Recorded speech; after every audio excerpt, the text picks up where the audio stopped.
Man, you got to watch what you say when you say it. Because this is what I'm saying. Because you don't know who speaks Spanish. Yo soy cubano, ¿me entiendes? They be talking that shit Spanish thinking people don't understand their ass. Yo soy cubano. Cuando hablan de mierda de negros, te hablan de mí también. Oh, hi.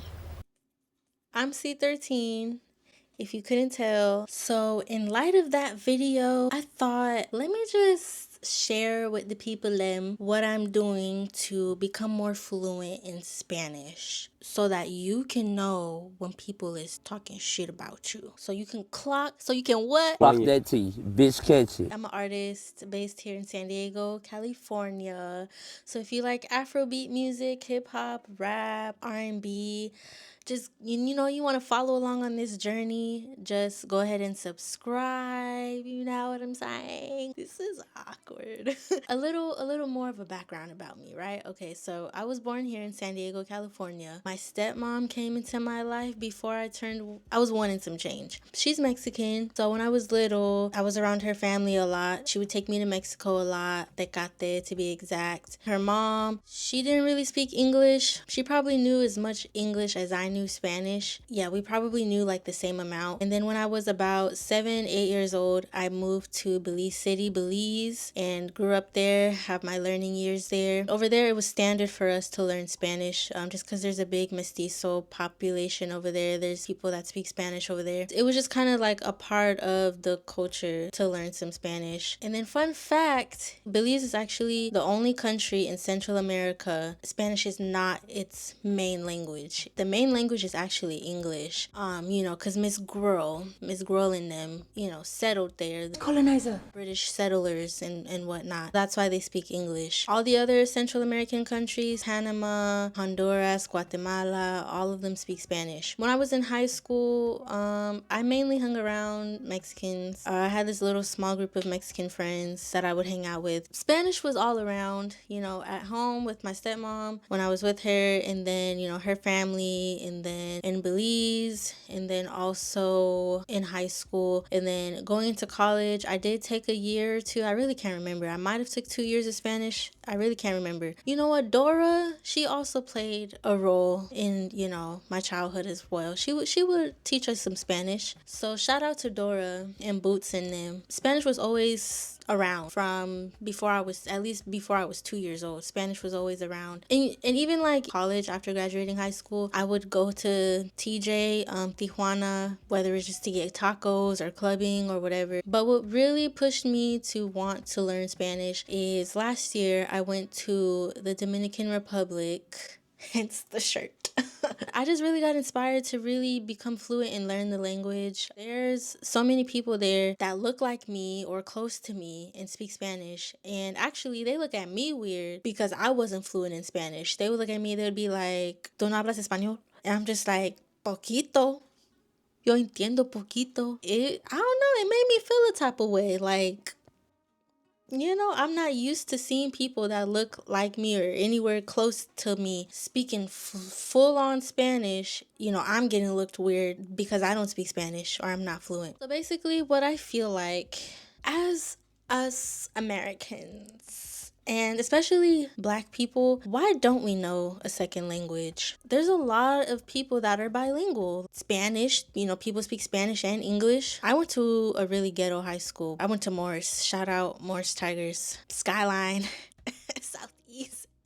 The large population there was Filipino. It has to do with like the military, Navy bases, you know, back in the day, you know, history. But even them, you know, they speak another language. Tagalog, they knew some Tagalog. But yeah, imagine how much more of the world would open up to us. We not only have the technology, we have internet, we have phones, smartphones, you know, YouTube, TikTok, especially if you're in the West Coast. Keep it thugging on the West Coast. SoCal specifically. Mexico is right there. Literally, Mexico's like 20, maybe 25 minutes away from where I am. So if you're in the West Coast, like California at that, you know, in SoCal, it's basically Mexico. You know, we have a lot of, you know, Spanish speaking people over here. And even if you're on the East Coast, you know, in Nueva York, you got the Cubans, the Dominicans. I don't really know what too much is over there, but we definitely have plenty opportunity for you to practice this skill. Because it is a skill to learn a second language. You could get paid. you could get paid for knowing another language. You got the Colombians, you got Colombians, Dominicans, anywhere in Central America. Imagine just being able to go to these different countries and being able to blend in and speak the language. We come in all shades and, sizes, whatever, hair textures. So it's easier for us to blend in. Spanish is also the second most spoken language in the world, with the first being Chinese. I know you thought it was English. I know you thought it was English. Oops, sorry. Hello? I know you thought it was English, but it's not actually. So yeah, let that sink in. Basically, I'm just gonna share ways that I am learning Spanish, that I'm becoming more fluent, because I do know basic Spanish. I know decent amount of Spanish. But these are just some of the ways that I'm learning and becoming more fluent in Spanish. So the first one is taking a class. So like I mentioned before, in college I did take a Spanish class, and that's where I feel like I really learned more so like the conjugation of verbs. Like estoy is I am, estás is you are, but it's the same verb. Estar.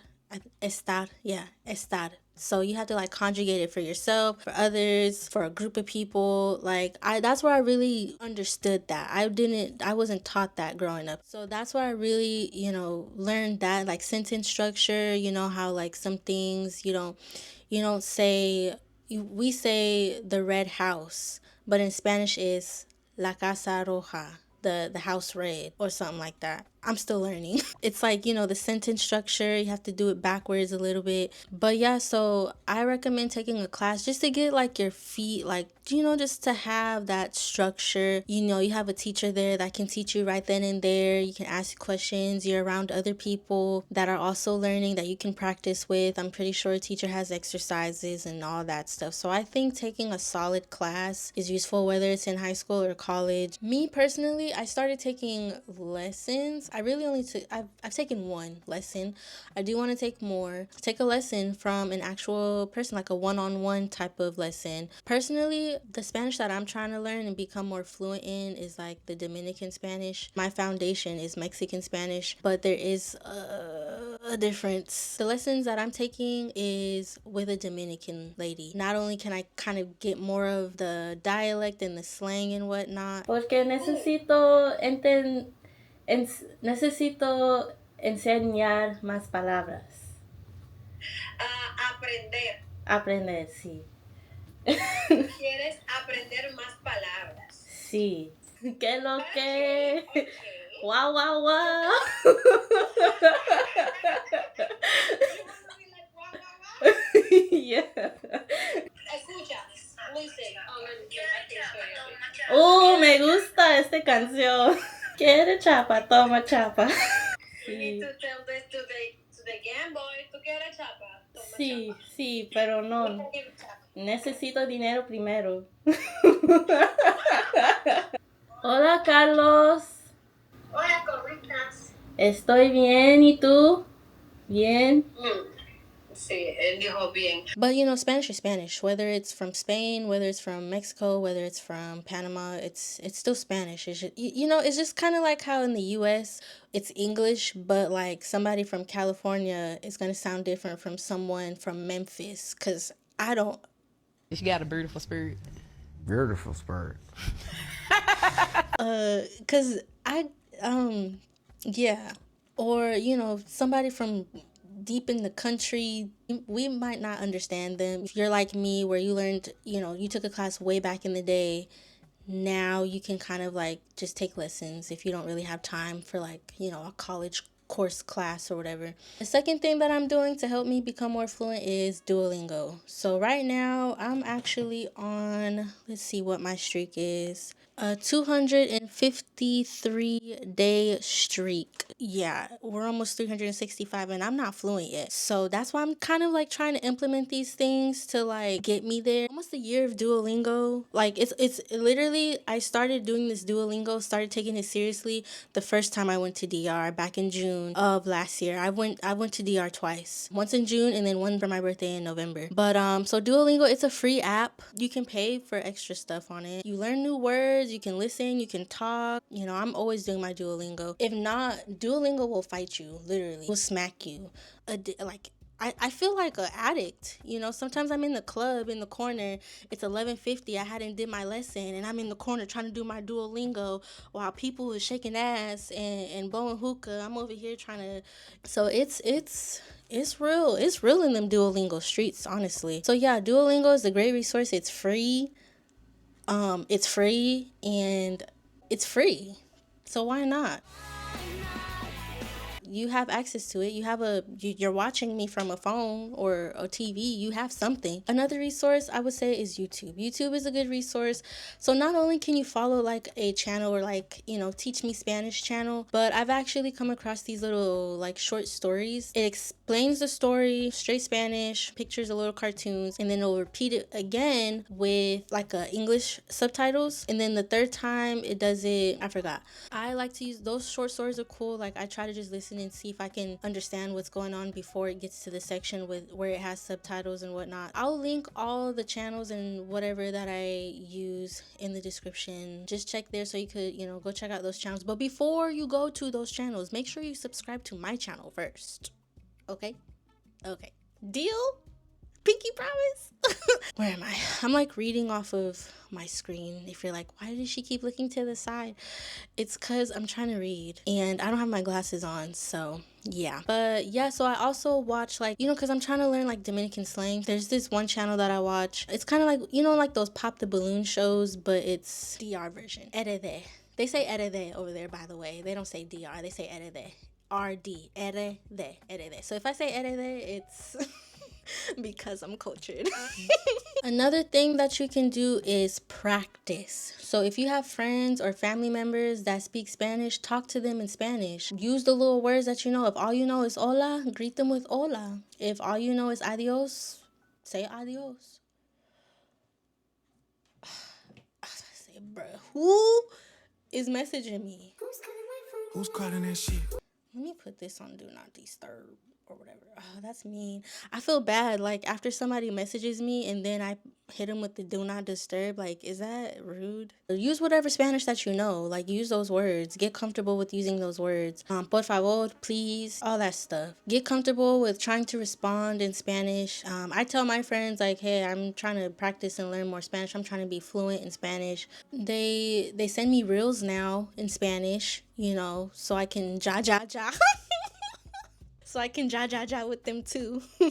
So yeah, like just let the Spanish speaking people know in your circle your goals, and you know they'll help you out, you know. Another tip kind of associating with the practice, like for instance for me for work, sometimes I have to use a translator through the phone. I still try to actively listen to what they're talking about, because sometimes my members that I call, they don't speak English. I have to call the translator, but I also try to actively listen to what they're saying. It's just due to the nature of the calls, I don't want to get anything mixed up or explain anything or hear anything wrong. But also go where the Spanish people are at. If you got to do trips to Mexico, and it don't got to be luxury, you don't got to go to Cancun, you don't got to go to Cabo, you can go to TJ and get some tacos. You can go clubbing and you could do like a weekend trip. Like, it doesn't have to be anything luxury. Go out, talk with people, you know, order some tacos in Spanish. You know, when you're shopping, when I went to DR both times, I didn't stay at no type of like resort, or you got to definitely get out of those resorts too. Yeah, go to your local bachata classes, your local Latin clubs, your local Mexican restaurant. 9.9 times out of 10 they speak Spanish there. You can order your stuff. They might even carry out a little small conversation with you. Utilize what you got. Like I said, like Mexico's right there. You know, you got all the opportunity to practice. Another thing that I do to help me become more fluent is I be nosy. Like when I hear people speaking Spanish, I just be trying to listen in on what they're saying, just to see if I can understand what they're saying. You don't gotta be like obvious. You could just sit there and try to understand what they're saying. Another thing that you can do is get you some books. Now if you are taking a class, you probably already have like a textbook, but you can also get you some books. There's still some books I want to get, but the first one I'm kind of starting off with is this Complete Spanish Step-by-Step book. It's like a workbook, and then it has like the answers in the back type of situation. There's definitely some other books, and maybe I'll make a separate video of like the books that I got and if they help. But just make sure you like and subscribe, first, so I know that that's something that's would interest people. Oh, another thing, speaking of books, I have this little notebook that I have. So anytime I learn a new word or I hear a new word or whatever it is, I'll like write it in this book and I'll write the translation next to it. This is also where I like put like my slang, my DR slang, like bagre. Bagre is catfish.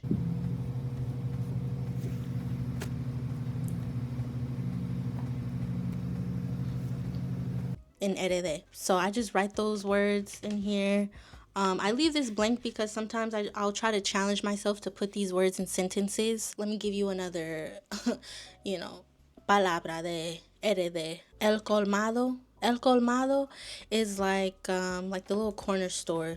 It's kind of like similar to in Belize. We had these Chinese stores. We call them Chinese stores because mainly the Chinese people were the ones that ran them. Once I left, it was more like Arabics that were having Chinese stores, but we still called them Chinese. I don't know if they still do that now. If you're in Belize, let me know. Even if the people are Arabic, do we still call them Chinese? I don't know. So yeah, I would get you a little workbook. You could carry it with you. I carry it with me in my purse, whether I'm doing a Duolingo or when my friends say something, or if I'm watching a video or something and there's a word I don't know, I just write it down. Another tip is to watch your shows in Spanish. If you have Netflix, I was watching this show called Narcos, but until Netflix started acting up and trying to do the whole get strict on the password sharing and I gotta text my stepmom what's the code every 2 weeks. But there's also a novella on YouTube. It's an old school type of novella. It's called Teresa, and I'll link that below as well if you want to watch it. Any show, honestly, any show that you watch, whether it's whatever show, just put like subtitles in Spanish or switch the language to Spanish if it's available. Also, listening to Spanish music. I grew up, around Mexican culture, listening to Suavemente, Selena, Café Tacuba. They got Bad Bunny. Listen to his music, try to understand what he's saying. Although he has a Puerto Rican Spanish, and that's also kind of similar to Dominican Spanish, where it's different than Mexican Spanish. Just be mindful that, Bad Bunny is like, you gotta be intermediate if you're trying to understand his music. Yeah, any type of Latin music, Spanish music, dembow, reggaeton, corridos, peso pluma. Another thing is just to immerse yourself. Like I said, go to these Spanish speaking countries, go to Mexico, and even try to make a friend or two. Most likely you guys are going to be communicating through WhatsApp. That's just what they use outside of the US. In China, they use WhatsApp. Spanish speaking countries, they use WhatsApp. And when they're texting you, if you really don't understand what they're saying, you can copy and paste it into Google Translate. You can do voice memos on there. I've had people send voice memos and I have to replay it and try to understand what are they saying. I've even had to screen record and send it to my friends. I'm like, what is he saying? Just figure it out. Don't become too reliant on just copying, pasting their messages. Actually try to understand what it is. Maybe there's just a word or something you don't know. You could just copy and paste it. Going to these countries, you're going to be forced to learn Spanish because there is no como se dice book. There is no como se dice ho. They don't understand what book is, so it's gonna force you to use your Spanish, speak Spanish or die. So just go to these countries and really get to learn your practice your Spanish. Another thing that you can use is ChatGPT. You could really utilize ChatGPT, and one of those ways is helping you to learn another language. So I have my ChatGPT where I have it teaching me Spanish, Dominican Spanish. When you talk to it, it can also tell you like what you said wrong and how to fix it. Let's bring it up. I'm gonna go watch this. ¿Qué lo que? Wow.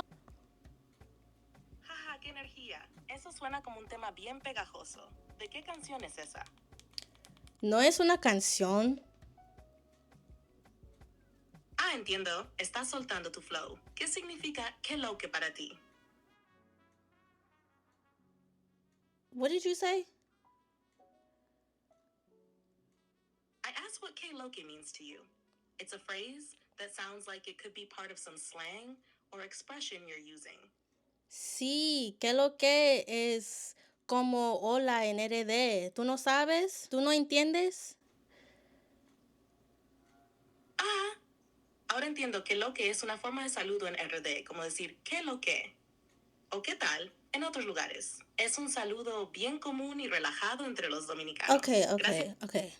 But see, you get the idea. You know, you could utilize AI. It's free. It's free. You know, we love free. We love free around here. I would also like to mention this key thing because I have run into it. Just because someone looks Latin doesn't mean that they speak Spanish. We got a lot of no sabo kids and adults out here. You know, maybe just ask. Don't be that person. Some telltale signs to see if they speak Spanish is if they're talking to you and maybe they slip up and say pero or porque. Like, that's when you're like, gotcha, bitch. And you can be like, oh, okay, you know, throw your little words, the little 2 words that you know.